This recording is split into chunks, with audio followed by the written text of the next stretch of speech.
ನಮಸ್ಕಾರ ವೀಕ್ಷಕರೇ, ನಾನು ನಿಮ್ಮ ಹೋಸ್ಟ್ ಮುನ್ನಾ ಮೊಮಿನ್. ಹೇಗಿದ್ದೀರಾ ನೀವು ವೀಕ್ಷಕರೇ? ಇವತ್ತಿನ ವಿಡಿಯೋನಲ್ಲಿ ಮತ್ತೊಂದು ಉದ್ಯೋಗ ಮಾಹಿತಿಯೊಂದಿಗೆ ನಾನು ಈಗ ಪ್ರಕಟವಾಗಿದ್ದೇನೆ. ಬನ್ನಿ, ವಿಡಿಯೋನಲ್ಲಿ ಒಂದು ಹೈಕೋರ್ಟ್ನಲ್ಲಿ ಏನು ನೇಮಕಾತಿ ಅಧಿಸೂಚನೆಯನ್ನು ಹೊರಡಿಸಿದ್ದಾರೆ, ಆ ಒಂದು ಅಧಿಸೂಚನೆಯನ್ನು ಸಂಕ್ಷಿಪ್ತವಾಗಿ ನೋಡ್ತಾ ಹೋಗೋಣ. ಕರ್ನಾಟಕ ರಾಜ್ಯಪತ್ರ ಬಿಡುಗಡೆಯಾಗಿದ್ದರೂ ಅಧಿಕೃತವಾಗಿ ಪ್ರಕಟಿಸಲಾಗಿದೆ. ಮತ್ತು ಇಲ್ಲಿ ನೋಡೋದಾದ್ರೆ ನೋಡಿ, ಕರ್ನಾಟಕ ಉಚ್ಚ ನ್ಯಾಯಾಲಯ ಬೆಂಗಳೂರು ವತಿಯಿಂದ ಇದು ನೇಮಕಾತಿ ಅಧಿಸೂಚನೆಯನ್ನು ಹೊರಡಿಸಿದ್ದಾರೆ. ಅಸಿಸ್ಟೆಂಟ್ ಕೋರ್ಟ್ ಸೆಕ್ರೆಟರಿ ಹುದ್ದೆಗಳಿಗಾಗಿ ಒಂದು ಅಭ್ಯರ್ಥಿಗಳ ಒಂದು ನೇರ ನೇಮಕಾತಿಗಾಗಿ ಅರ್ಜಿಗಳನ್ನು ಕರೆದಿದ್ದಾರೆ. ಕಲ್ಯಾಣ ಕರ್ನಾಟಕದ ಪ್ರದೇಶದ ಅಭ್ಯರ್ಥಿಗಳಿಗೆ ಇಲ್ಲಿ ಆನ್ಲೈನ್ ಮೂಲಕ ಅರ್ಜಿ ಸಲ್ಲಿಸಲು ಕೊನೆಯ ದಿನಾಂಕ ನೋಡಿ 15 ಏಪ್ರಿಲ್ 2026 ನೀವು ಅರ್ಜಿಗಳನ್ನು ಸಲ್ಲಿಸಬಹುದು.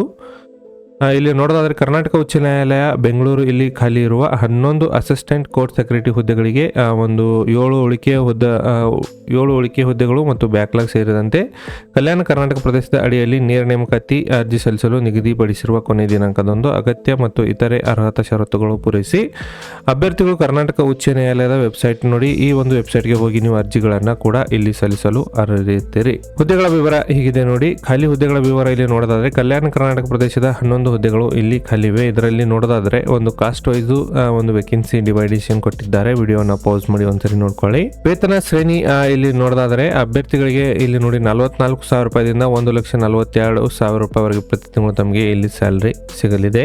ಅದೇ ರೀತಿ ಇಲ್ಲಿ ಅರ್ಹತಾ ಮಾನದಂಡಗಳು ಏನೇನಿವೆ, ವಿದ್ಯಾರ್ಥಿ ಏನಾಗಿರಬೇಕು ನೋಡಿ, ಅಭ್ಯರ್ಥಿಗಳು ಯಾವುದೇ ಮಾನ್ಯತೆ ಹೊಂದಿರುವ ವಿಶ್ವವಿದ್ಯಾಲಯದಿಂದ ವಿಜ್ಞಾನ ಅಥವಾ ಕಲೆ, ವಾಣಿಜ್ಯ ವ್ಯವಹಾರ ನಿರ್ವಹಣೆ ಅಥವಾ ಕಂಪ್ಯೂಟರ್ ಅಪ್ಲಿಕೇಶನ್ ಅಥವಾ ವ್ಯವಹಾರ ಆಡಳಿತ ಬಿಸ್ನೆಸ್ ಅಡ್ಮಿನಿಸ್ಟ್ರೇಷನ್ನಲ್ಲಿ ಪದವಿಯಲ್ಲಿ ಪಾಸಾದವರು ಅರ್ಜಿಗಳನ್ನು ಸಲ್ಲಿಸಬಹುದು. ಇದರ ಜೊತೆಗೆ ನೀವು ಇಲ್ಲಿ ಕರ್ನಾಟಕ ಪ್ರೌಢ ಶಿಕ್ಷಣ ಪರೀಕ್ಷಾ ಮಂಡಳಿ ಅಥವಾ ಇತರೆ ಮಾನ್ಯತೆ ಹೊಂದಿರುವ ಮಂಡಳಿ ನಡೆಸುವ ಆಂಗ್ಲ ಶೀಘ್ರಲಿಪಿ ಪ್ರೌಢ ದರ್ಜೆ ಅಥವಾ ಆಂಗ್ಲ ಶೀಘ್ರಲಿಪಿ ಒಂದು ಪ್ರೊಫೆಷನೆನ್ಸಿ ಬೆರಳಚ್ಚು ಪ್ರೌಢ ದರ್ಜೆ ಪರೀಕ್ಷೆಯಲ್ಲಿ ಉತ್ತೀರ್ಣರಾಗಿದ್ದವರು ಅರ್ಜಿಗಳನ್ನು ಸಲ್ಲಿಸಬಹುದು. ಅಥವಾ ಇದರ ಜೊತೆಗೆ ಇದು ಇಲ್ಲವಾಗಿದ್ದಲ್ಲಿ ತಾಂತ್ರಿಕ ಪರೀಕ್ಷೆ ನಡೆಸುವ ಒಂದು ತಾಂತ್ರಿಕ ಶಿಕ್ಷಣ ಇಲಾಖೆ ಅಥವಾ ಇತರ ಯಾವುದೇ ಮಾನ್ಯತೆ ಹೊಂದಿರುವ ತಾಂತ್ರಿಕ ಮಂಡಳಿ ನಡೆಸುವ ಆಂಗ್ಲ ಕಮರ್ಷಿಯಲ್ ಪ್ರಾಕ್ಟೀಸ್ ಅಥವಾ ಸೆಕ್ರೆಟರಿಯಲ್ ಪ್ರಾಕ್ಟೀಸ್ ಡಿಪ್ಲೊಮಾ ಪರೀಕ್ಷೆಯಲ್ಲಿ ಪಾಸಾದವರು ಕೂಡ ಅರ್ಜಿಗಳನ್ನು ಸಲ್ಲಿಸಬಹುದು. ಇದರ ಜೊತೆಗೆ ನೀವು ಇಲ್ಲಿ ನೋಡಿದ್ರೆ ಕಂಪ್ಯೂಟರ್ ನಿರ್ವಹಣಾದಲ್ಲಿ ಜ್ಞಾನವನ್ನು ಹೊಂದಿರೋ ಅಭ್ಯರ್ಥಿಗಳು ಅರ್ಜಿಗಳನ್ನು ಸಲ್ಲಿಸಬಹುದು. ಅಂದರೆ ಕಂಪ್ಯೂಟರ್ ನಿರ್ವಹಣಾ ಜ್ಞಾನ ಅಂದರೆ ಕನಿಷ್ಠ 3 ತಿಂಗಳ ಒಂದು ಕಂಪ್ಯೂಟರ್ ಬೇಸಿಕ್ ಕೋರ್ಸ್ ಪ್ರಮಾಣ ಪತ್ರವನ್ನು ಪ್ರದಾನ ಮಾಡುವ ಕಂಪ್ಯೂಟರ್ ಶಿಕ್ಷಣ ನೀಡುವ ಸಂಸ್ಥೆಯಿಂದ ಹೊಂದಿರತಕ್ಕದ್ದು. ವಯೋಮಿತಿ ಇಲ್ಲಿ ಕನಿಷ್ಠ 18 ವರ್ಷಗಳನ್ನು ನೀವು ಪೂರೈಸಿರಬೇಕಾಗಿರುತ್ತೆ. ಗರಿಷ್ಠ ವಯೋಮಿತಿ ನೋಡಿ, ಸಾಮಾನ್ಯ ವರ್ಗದವರಿಗೆ ಇಲ್ಲಿ 40 ವರ್ಷ, OBC ವರ್ಗದವರಿಗೆ 43 ವರ್ಷ, SC/ST ಪ್ರವರ್ಗ 1ಕ್ಕೆ 45 ವರ್ಷ ವಯೋಮಿತಿ ಸಡಿಲಿಕೆಯನ್ನು ಇಲ್ಲಿ ಕೊಟ್ಟಿರ್ತಾರೆ. ಅರ್ಜಿ ಶುಲ್ಕ ನೋಡೋದಾದರೆ ಸಾಮಾನ್ಯ ವರ್ಗದವರಿಗೆ ನೀವು 500 ರೂಪಾಯಿ ಇರುತ್ತೆ ಮತ್ತು OBC ವರ್ಗದವರಿಗೂ ಕೂಡ ಇಲ್ಲಿ 500 ರೂಪಾಯಿಗಳನ್ನು ಪಾವತಿ ಮಾಡಿ ಅರ್ಜಿಗಳನ್ನು ಸಲ್ಲಿಸಬೇಕು.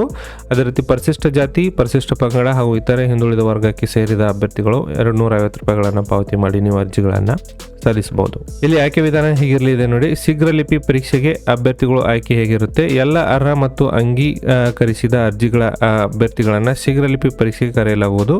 ಅಸಿಸ್ಟೆಂಟ್ ಕೋರ್ಟ್ ಸೆಕ್ರೆಟರಿ ಶೀಘ್ರ ಲಿಪಿಗಾರ ಹುದ್ದೆಗೆ ಆಯ್ಕೆಯನ್ನು ಶೀಘ್ರ ಲಿಪಿ ಮತ್ತು ಸಂದರ್ಶನದ ಸಾಮರ್ಥ್ಯದ ಆಧಾರದ ಮೇಲೆ ಅಭ್ಯರ್ಥಿಗಳನ್ನು ಇಲ್ಲಿ ಆಯ್ಕೆ ಮಾಡಿಕೊಳ್ಳಲಾಗುತ್ತೆ.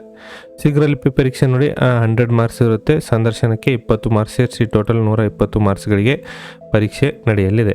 ಈ ಮಾಹಿತಿ ನಿಮ್ಮ ಸ್ನೇಹಿತರೊಂದಿಗೆ ಶೇರ್ ಮಾಡ್ಕೊಳ್ಳಿ. ನಾನು ಮತ್ತೆ ಭೇಟಿ ಆಗ್ತೀನಿ ಮುಂದಿನ ಉದ್ಯೋಗ ಮಾಹಿತಿಯೊಂದಿಗೆ. ಅಲ್ಲಿವರೆಗೂ ನಮಸ್ಕಾರ, ಧನ್ಯವಾದಗಳು.